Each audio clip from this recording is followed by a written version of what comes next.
Section 5.1, example 4, finding the domain and range of the quadratic function. Find the domain and range of f of x is equal to negative 5x squared plus 9x minus 1. So for this question, I will show you what the previous example wanted to show you. I just thought it was a little bit easier to explain it using completing the square. But here we could use our vertex formula. We have our function here, and let's start with the domain. Domain restrictions, there's two that we know so far. We know that with radicals, with square roots, or with even roots, we can't have any negative numbers on the inside of those radicals. So those are going to be restricted. So numbers greater than whatever makes that 0. And the other domain error we have is rational functions. So whenever we have a variable in the denominator, we can't ever divide by 0. So we just set the denominator equal to 0. In this case, we have neither of those two. So we have all real numbers for the domain. So domain in interval notation is going to be our negative infinity up to infinity, or all real numbers. If you want to be fancier, all real numbers. Let's just keep it in interval notation. Now range. Let's think about a parabola. So a parabola is either going to be opening upward, where we start off our domain here and it goes all the way up to infinity. Or the other option for a parabola is that it goes downward. It starts from negative infinity and it goes all the way and stops right here. So from negative infinity up to a certain point. So we could start talking about our functions and behavior based on that. So here we have negative 5x squared, and let's write it down here. So the leading term, the term with the highest degree, our x squared, is negative 5x squared. So plugging in really big numbers here, let's ignore the 5x here. Let's say 10 squared, that gives us 100.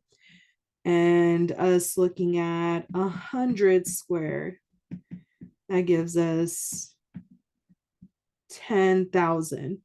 And see how we keep plugging numbers in, the numbers go up like drastically, very dramatically. If we were to look at negative numbers, what would happen? So with negative numbers, we have negative 10 squared. That's still positive 100. If we have negative 100 squared, that's still positive 10,000. And it doesn't matter which direction we go, we still keep going towards infinity, right? So positive. This part is always going to be positive no matter what we put in it. What determines that end behavior is going to be this coefficient. This being negative, it doesn't matter what number we input, it's always going to give out negative numbers. So that tells us that our parabola ends up opening downward. Or if you want to think about it in our transformation of functions, this negative actually shifts it and reflects it about the x-axis. So instead of it opening upward, it's reflected about the x-axis. So now it's opening downward, again, because of this negative. So let's see what that would look like. So we have a parabola opening downward, telling us that we're starting from negative infinity, and we stop right here at the top of the vertex. So let's see where we are here. Let's delete that. And delete that. So here, what we're going to find is our vertex. So let's kind of shift this downward a little bit. We have our f of x is equal to negative 5x squared plus 9x minus 1. And let's hide everything else. What we're going to look for is our vertex. More specifically, what we're looking for is the y component of our vertex. So in order to get our y component of our vertex, we first have to figure out what h is. So h, as I said earlier, h is negative b over 2a. So h in this case, negative b, negative 9 over 2 times a. A is negative 5. So we have negative 9 over negative 10, which ends up just being 9 over 10, or 9/10.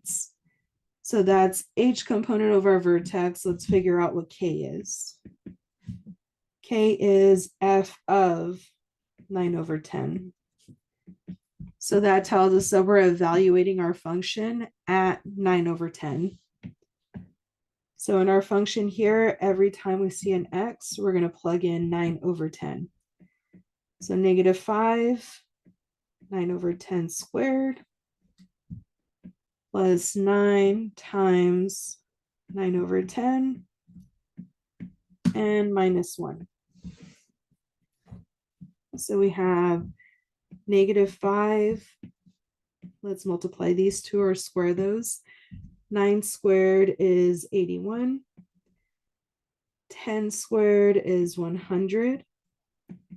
Plus 9 times 9 is 81 over 10 minus 1.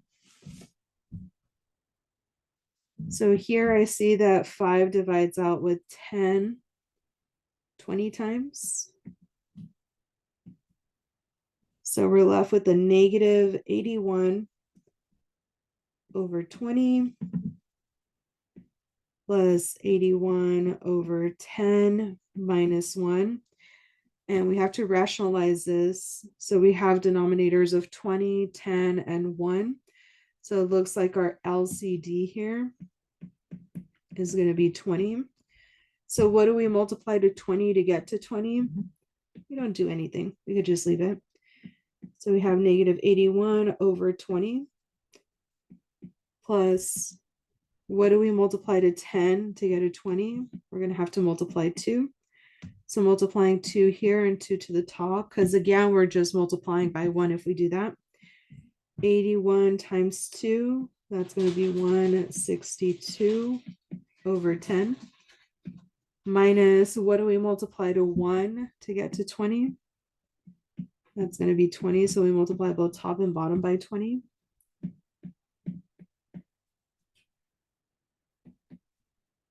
And now that we have all denominators exactly the same, looks like I wrote 10. I know I did the action. I forgot to write that. Now that we have all the denominators the same, we could just add or subtract across the top.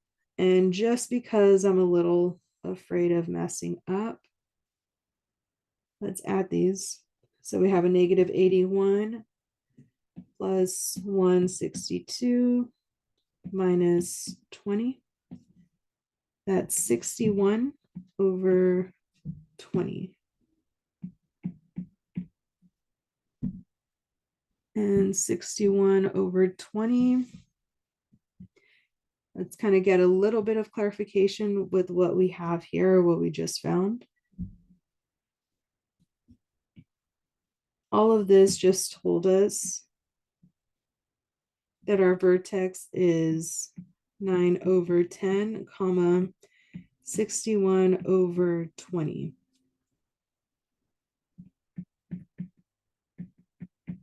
So the vertex is 9 over 10, comma, 61 over 20. So if we were to imagine this, we would have a parabola that's opening downward. We got that part.